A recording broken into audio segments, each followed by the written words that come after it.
Sandra. Welcome to another episode of Quirky TV. This is the place to be of life hacks of how to live your best life, be your best self, and live your purpose. If you haven't already subscribed, please hit the great big subscribe button right below, right here, right now. Please hit that bell icon to get notified of every time I go live right now, post a new video. And don't forget to give this video a thumbs up as we're going along if you're enjoying the content. If you don't know who I am Sandra Bellamy. I'm author of a number of books on Amazon, including Asexual Perspectives and Asexual Perspectives, 47 Asexual Stories. I'll just get the book for you. This is the one I'm actually author of, Asexual Perspectives, 47 Asexual Stories, Love, Life and Sex, a celebration of asexual diversity. I'm also the author of Fibromyalgia, SelfHelp Handbook. So, which is an excellent book for helping you to overcome depression and decrease your anxiety, even if you don't have fibromyalgia, because it teaches you lots of techniques, including how to manage your mind more effectively, your environments, and loads more. So the links to those books are down in the description below. So in today's video, I want to talk about challenging yourself to rest. What does this mean? That sounds kind of weird, doesn't it? So if you didn't already know, I have been sick quite poorly. So I had an infection, and then I had a respiratory infection, and that made me lose my voice. And so I could only just about whisper. And so I've had quite a lot of time off my other channel. I had 2 weeks off my Asexual Live channel, and I had obviously a couple of weeks or more off this channel. So I am back now. Having said that, even though I'm back, I still would say I'm not 100% better, because I've still been getting some dizziness sometimes. And this morning, or yesterday morning, should I say now, I wasn't feeling so well. But as you can tell, I'm loads better if you ever saw me on my other channel or any of my other social media. So, challenging yourself to rest. Yes, with a lot of entrepreneurs, with the modern society we live in, whether you're an entrepreneur or the average sort of lifestyle that you're living, life is really hectic. Whatever type of life you live, you know, a lot of us are doing jobs. I work from home at the moment, but a lot of us are going out to work, and you know, with all the social media, all the Facebook messaging you get, all the friends that need your help and advice, all these things like this. And if you do watch entrepreneur channels or like to live like an entrepreneur lifestyle, you'll know that it's all about the grind a lot of the time, the hustle. And even when they say to you, yeah, you can live a laptop lifestyle, you still got to be behind those buttons, you know, like typing away on the laptop to produce the laptop lifestyle, right? I mean, even the laptop lifestyle is not 100% work free. You know, and some of the top entrepreneurs, although they say they're not working as such because they love their passion, they're still busy flying everywhere all over the world, still doing high level training courses and things like that. And so all these type of things can take their toll on you, no matter whether you're you know, whatever type of job you have, whether you're a business person or you like going out to an employed job. You know, you can have, like I said, things put on you by family, friends. You know, there's a whole lot of stuff that can be going on. And sometimes in your life, you can start feeling overwhelmed. And sometimes you don't even really know it. It can creep up on you, and it can go into your subconscious mind rather than your conscious mind. Thus, you might seem fine on the outside. You might think you're okay, and then it kind of hits you. And now, because I've had a couple of infections back to back, the last one is pretty much, you know, I was going to get it because my mum has been really poorly and my dad's been really poorly at the same time. And I went over to spend some time with them, and they were coughing and sneezing in a confined room, you know, in a room, a confined space. So it's kind of like pretty much a given after just one infection that I was likely to get another. But the respiratory infection is obviously a little bit more serious than just an ordinary chest infection because it affects your upper respiratory tract. So, and losing my voice, for me, if you know me on this channel for a long time, will know it's definitely not great. But, you know, the important thing is that when the doctor saw me, they did tell me that I had a faster heartbeat than normal, higher temperatures. So they were really worried about me, that I needed to rest. Now, if you live a very hectic lifestyle, like I said, even even on social media these days, if you're on Twitter, Facebook, Instagram, LinkedIn, YouTube, you can be getting notifications from all these different places. I'm not on Instagram, by the way, I'm on the others. But you can be getting messages all over the place, and all of a sudden your time's not your own anymore, and you're trying to do your own life, you're trying to do your own work, you're trying to pursue your own hobbies, ambitions and dreams, yet obviously your life is intermingled and interwoven with other people's. And so I, years ago, have been in hospital with a pelvic infection, a chest infection, and low blood pressure at the same time. I couldn't even stand up. This is going back a long time ago. But I was aware that with the infection I had this time, which was more in the pelvic area, and before I got the chest infection, that obviously, it reminded, and I was getting low blood pressure as well, then it reminded me a little bit of that scenario. I didn't want to end up in hospital. So sometimes when you are on the go all the time, because I do like to be doing something usually all the time, I do usually like to keep busy and be active and things. I always am kind of busy naturally with all the social media stuff I do and the writing, etc. I've got about 7 projects on the go at once at the moment, which is no wonder why I subconsciously ended up feeling overwhelmed. So when I went to the doctor, the first doctor I saw, I saw 3 different doctors about the sort of the latest problem. But one of the doctors was like, "I think you're stressed," even though I didn't sound like, to me, I didn't think I was stressed, but she said, "I think you are stressed. You sound stressed to me." So it's really important that you take time out and do rest when the doctor's told you, or even if a doctor shouldn't need to tell you, you should be able to do that for yourself. So sometimes, and it's more of a challenge to rest yourself than it is to actually continually keep working, right? So just because we're like doing something doesn't mean to say we're resting doing it. Do you know what I mean? So during the week that followed, because I had an appointment with the doctor again for a checkup for my chest and another further test, the test was all clear, which is good. But I still got some kind of respiratory, not respiratory, viral thing in my ears, which is kind of probably why I still keep feeling dizzy sometimes. That's going to take up to a couple of weeks to clear. So it's only been like a week now, so I've got another week left to go, theoretically, but I think it's getting better. So what I'm trying to say is sometimes it's more of a challenge to actually rest. And so when the doctor said to rest, I gave myself the challenge of resting for 7 days, because I didn't want to end up back in hospital like I was years ago, and I wanted to make sure that I was fully like rested and refreshed. And yes, it was very difficult on the because I found that out on, was it a Thursday or Friday, and then when I went to doctors on the Friday, that's right. And then on the Monday, I started of the 7 days, I started to do some writing, because I just got out my notepad and I thought I need to start writing. Just felt the right time to do it. But then I started getting dizzy and ill again, and it was just too much, because I love writing. To me, it's not like work, but rest means rest. So I just stopped it and thought, took control of the situation. And again, so that's it. You're resting. I'm not having you doing anything. So for 7 days, other than that little kind of blip, if you like, I rested for 7 whole days, and I didn't do any work. I was just pretty much watching movies all day, which might seem a bit weird. Like, you could say you're wasting your time, but you're not wasting your time if you're getting the rest that your body needs and the recuperation that your mind needs. Like with the fact I've got about 7 different projects at the moment, which are ongoing or haven't finished yet, it is a lot for any person on their own to deal with, especially when you have other things that you need to be getting on with, like social media. And I stream usually on my other channel like every single day. So that, and sometimes the live streams goes on for 1 or 2 hours, and that actually is a long time to hold energy. Do you see what I'm saying?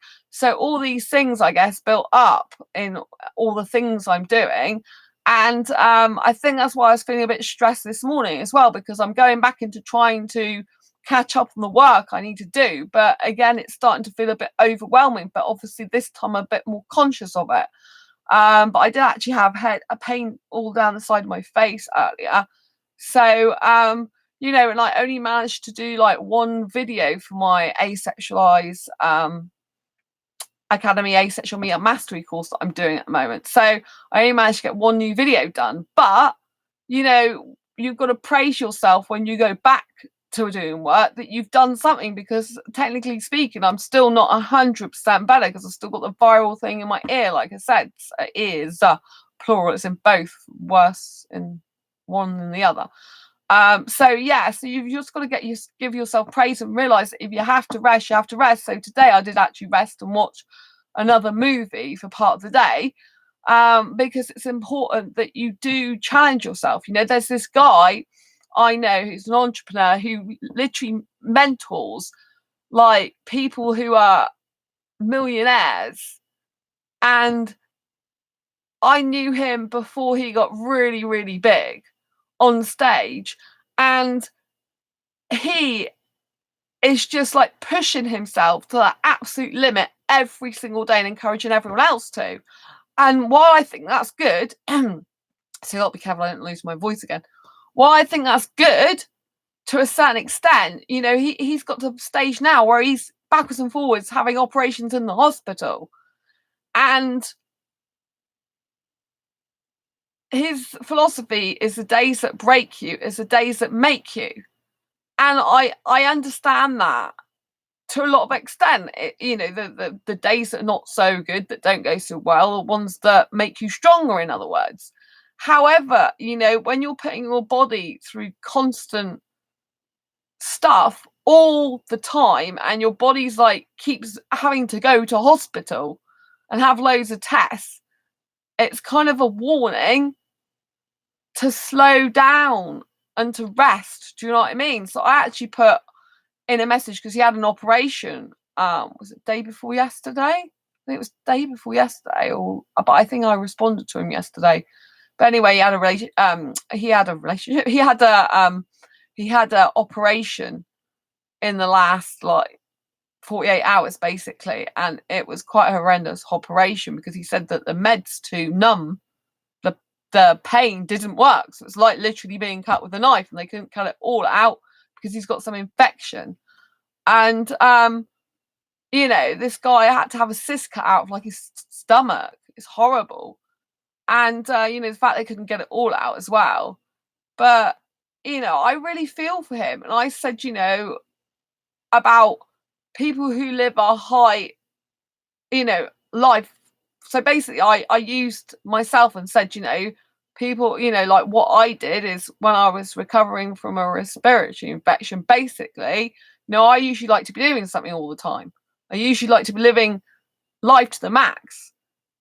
And the challenge is for a person like me, which I was trying to say like him as well, is to actually challenge yourself to rest. That is one of the biggest challenges you can give yourself, because he is always challenging himself to reach higher and higher and higher heights, to take more and more risks and push through fears, and encourages everyone else to do it. And he's marvelous at motivating people. He's an amazing guy.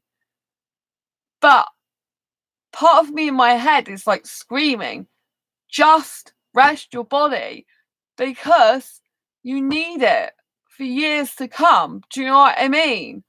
And I know he's trying to prove that it doesn't matter what state your body's in, because your mind is more powerful than your body. And I do agree, overall your mind's more powerful than your body, but your body does still need certain things, and some things are completely subconscious and you don't even realize it.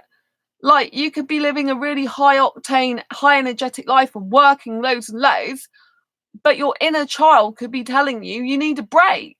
And the thing with me is I am very conscious of my subconscious as well as my conscious. So I live a very conscious life, and I can hear myself sometimes in my head. I can hear the reality of my subconscious, but I don't want to listen to it, because, you know, you have to sometimes reprogram your mind.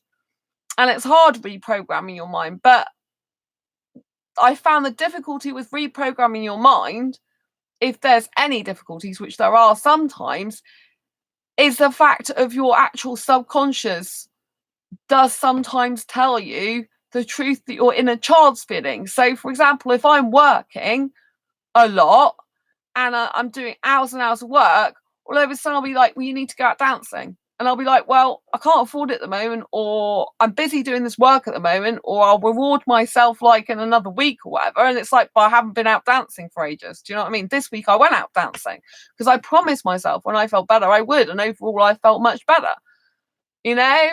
But you have to listen to your inner voice and little child within you. Everyone's got an inner child. No matter how old you are, you have got one. If you don't listen to it, it will play up. I actually read an article on another entrepreneur's site, and it was a consequence of not listening to your inner child.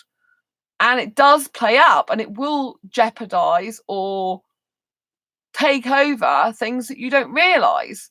And so the inner child is like that little voice that tells you to do something, you know. But it's difficult because sometimes you can have the voice of fear in your head, which is like a little voice. And other times you can have like the inner child, and sometimes the inner child can be that scared little voice at the same time. So it's kind of difficult. But with my inner child, it usually says, oh, you need to go out dancing now. You need to go to the cinema now. That's the type of thing it wants to do. It kind of wants to play. And if it doesn't have its playtime, it won't allow me to do much work, if you know what I mean. Be like, well, I'm fed up of working, even if I like the work, because it's like, you haven't played with me for ages. What are you doing? Is this what you're just doing all the time? So yeah, and this entrepreneur guy, the one that's had the operation recently, I said to him, when he was in hospital the time before, which wasn't long ago, he's only in hospital, is it a couple of weeks ago? And you know, I said, you need to embrace your inner child. You know, he's like, oh, I go away on holiday. But it's not about going away on holiday. It's about embracing the child within yourself, which isn't just about going away on holiday and having time out in the holiday sense. It's to do what your inner being wants you to do. You know, if I go away, for example, on a week's holiday, which I don't usually go, but say I go on a week's holiday, if I'm not doing things that my inner child really wants to do on that holiday, or if I'm on holiday with someone like the family or friends or something, not that I usually go on holiday with family or friends, but if I go on a holiday with family or friends, for example, I'm then concerned about thinking about them, what they want, what they're doing. I've still got someone else to think of. Do you know what I mean? So I'm kind of not completely resting or not completely thinking of my inner child. So this guy's got a family, so he might be thinking of the family more. Do you see what I'm saying? So just because you're going away on holiday doesn't mean to say you're embracing your inner child. You know, sometimes it's good to just sit there and journal, or it's good just to go and do some colouring. And, you know, have you seen how many adult colouring books there are now on Amazon? And by adult, I don't mean naughty stuff. I mean colouring books for adults. There are loads of them. I think it was all the rage last Christmas.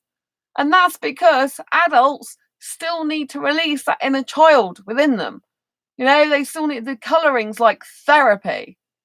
And it's something that's light-hearted, nice to do, and you just zone out to it. Do you know what I mean? That's why I like watching superhero movies, because I kind of zone out. It gives my mind a break. It's kind of the high octane energy that I usually have is in the movie, and it gives me my super power and strength back so that I can do more. Because although I only created one video for my new course today, I did that after watching the movie. Before that, I had to turn the light off and everything because my face was all hurting here. Do you know what I mean? I just couldn't do any more work. And my iMovie decided to pack up because I got very old Macs that keep stopping working, which is very frustrating. So, you know what I mean? Because if I start getting into it, then it stops. It's like, oh. So, you know, what I would say to you is challenge yourself to rest. Challenge yourself to rest for a whole week. You know, just do nothing but pleasurable or relaxing activities for a whole week. No work whatsoever. It's one of the hardest things to do. And that's what I was trying to tell this entrepreneur that's just been in for operation, that if you're living a high octane, energetic life where you never stop and you're always doing something all the time, one of the greatest challenges you can ever give yourself is to rest, which is what I did for a week. And I hope he's listened to that, because I'm a bit worried about him, to be quite honest. So I know, he's this big entrepreneur. He's like with big named people on stage. He mentors them. He earns a lot of money. And that's great. But you've got to have really good health to be able to keep that lifestyle up and to be able to keep healthy for your family. He's got a family. I think he needs to think a bit more about his wife and daughter, to be honest. Not just pleasing his fans, that he's living this high octane life, because I just feel that he should be resting his body. His body's trying to tell him rest. My friend, my best female friend, she's been in hospital twice in the last 12 months. She could have died both times, particularly, well, both times. Yeah, the first one, the doctor told her categorically you could have died. The second time was pretty much the same as the first. She couldn't breathe on her own. Do you know what I mean? So, but now she's changed all her lifestyle around, which I'm really, really glad. It's a huge, massive change. She's moved in with her new guy. She's moved to a new place, got a new job, just got it. So congratulations to her. And it's, instead of doing I think she was doing 4 jobs before, she's going to be doing just 1 now, which is going to be good for her, It's going to be doing something she loves. So, just bear in mind that sometimes the greatest challenge in life you can give yourself is actually doing nothing but resting. And if you are watching this, living a really high energetic octane life, which I do like to lead, sometimes, like I said, just challenge yourself. Just say, I'm challenging myself now to do nothing but rest for 7 days and see how you get on. It's very difficult, honestly, because I know, I've retrained my brain to think, I don't want to watch this, that, or the other, because I'm wasting time when I could be working. But at the end of the day, if your inner child's going, well, I don't want to work, I want to play anyway, then you end up spending hours just trying to convince your inner child that really you want to work, when you'll kind of go off on tangents, get distracted. And my back's been really playing up today and all sorts of stuff, which is probably to do with the fact that I was feeling stressed in the morning. Do you know what I mean? So always look after your own health as well. Health is so important. Sometimes I do neglect my health more in favor of working more, but eventually it does catch up with you, and no one's completely infallible, and I really hope this guy does rest. He did say in his last post that he'll be resting after the operation, but he's still posting on Facebook, bless him. But I hope he really does, because he's got another event on the 13th of December. So I really hope he rests and gets better for that, because he's just had major surgery. And, the body needs to rest. There's only so much you can keep going like that. With my friend, nearly losing my friend over the last 12 months, it just puts things in a completely different perspective.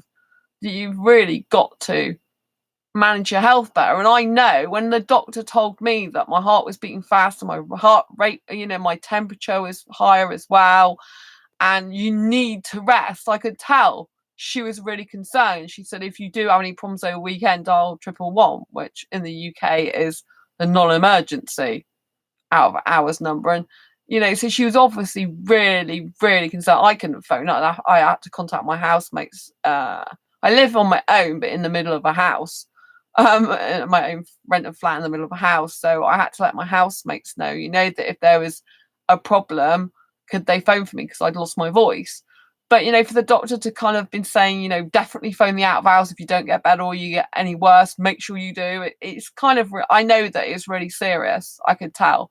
So I'm not going to put my life in jeopardy, or, even my health, and think, I could end up, I honestly thought if I do not make myself rest for those 7 days, I could end up in hospital again. I didn't want to do that. And that's my intuition and my inner being telling me that that's the truth. Do you know what I mean? But because I've rested for 7 days, I don't think that's going to happen now. But I am kind of conscious that I'm still not 100% better, and I do need some more rest. So instead of like, like pushing myself, which I've been trying to, but instead of doing it, I'm like, today I thought, right, Sandra, you're not feeling well. There's no point in carrying on because you can't even like work in the light anymore. You're just going to have to be in the darkness for a while. And then, and then watch a movie and chill out and let your mind switch off. Sometimes the mind just needs to rest. It needs just to switch off. Because when we're on, even if you're on the internet, right, even though like, I'm on this channel now, right, live streaming, when I go to live stream, I get all the videos I'm subscribed to or ones that are suggested by YouTube, and you get so many different headlines and titles, and it's like you could just click on all of them, and again it's just a distraction from life, and in a way it zaps your energy. I feel like a lot of these social medias, as much as they're helpful, they zap your energy. Like if you're watching video after video after video, it can be kind of draining after a while, especially when you're doing videos that are educational. They're not just for entertainment. Like while I watch a movie, I'm watching it for entertainment. I'm laughing. I am taking in some of the morals of the messages and, the strength of the characters and the superhero stuff. But, I can switch off. It's making me feel good, laughing and lighthearted. But when you're watching personal professional development stuff on YouTube, which I do a lot to learn from, it's like constantly grinding, if you know what I mean. It's like constantly doing work every single day. And I think it is good to do a lot of personal professional development work. But, you can be clicking through video, and all that's draining your energy. And you've only got so much energy in the day. And then when you come to do your own work, you can have less energy to do your own work. Do you see what I mean? Because you've kind of done the work. Because when you're watching personal professional development videos, you're learning loads and loads of stuff that you're, sinking into your brain. It is literally like going to college if you've got the mentality, because I'm usually doing it daily. I specifically focus on relationships and dating, making money online, that type of thing. Those are the type of videos I watch, and I learn a lot from them. And they're really, really good, and I use some of that, particularly relationships and dating. I use it and put it into practice, what really good coaches say, and then I talk about it on my other my asexual live channel. And so I'm constantly learning. But if you can imagine, like when I do these videos, that's like other videos to go on, and then there's other things that I need to do, and it's kind of like gets a bit of head exploding when I've still got other work to do as well. So it's kind of like when you get the bug for developing and growing yourself, you kind of like don't really want to stop. It's kind of like a bit addictive in a good way most of the time, but not if you've got your own stuff to do and you can't switch off to other things. Do you know what I mean? So it's really important sometimes to just say no social media. I'm turning my phone off. I'm not going to click through any videos. I'm just going to do my work. And so over this weekend, I'm going to be trying to focus on my work more than anything else other than resting. But I am going to be, getting some rest as well when I need it, because I think if I let myself rest more, then I'm actually more productive, not less. So so challenge yourself to rest for at least 7 days and see what a difference it makes to your life. I'd love to know what happens once you've made yourself rest for 7 days. Were you more productive? Did you find it harder to get back into doing tasks? Did you find it more overwhelming going back when you hadn't done anything for 7 days? Or did you feel relieved, elated, and like a rocket, and you're literally like doing loads of productive stuff because you've had all this time off? I'd love to know. Do the experiment. Set the date. Set the date in your diary for 7 days of rest. I challenge you, and see what happens. Don't forget to put it down below in the comments. If you've got any other comments, queries, or questions about this video, please put them down below in the comments. If you like this video, please give it a thumbs up. I really, really appreciate the thumbs up. It helps these videos have more visibility, get more subscribers, so I can help more people live their best life with life hacks. And like I said, don't forget to subscribe if you haven't already. Hit that great big bell icon to get notified of every time I go live right now, post a new video. It's been an absolute pleasure. Thank you for watching. I know there's been a person watching all the way through. Love you lots. And take care. And I'll see you on the next video live stream. Take care. Bye.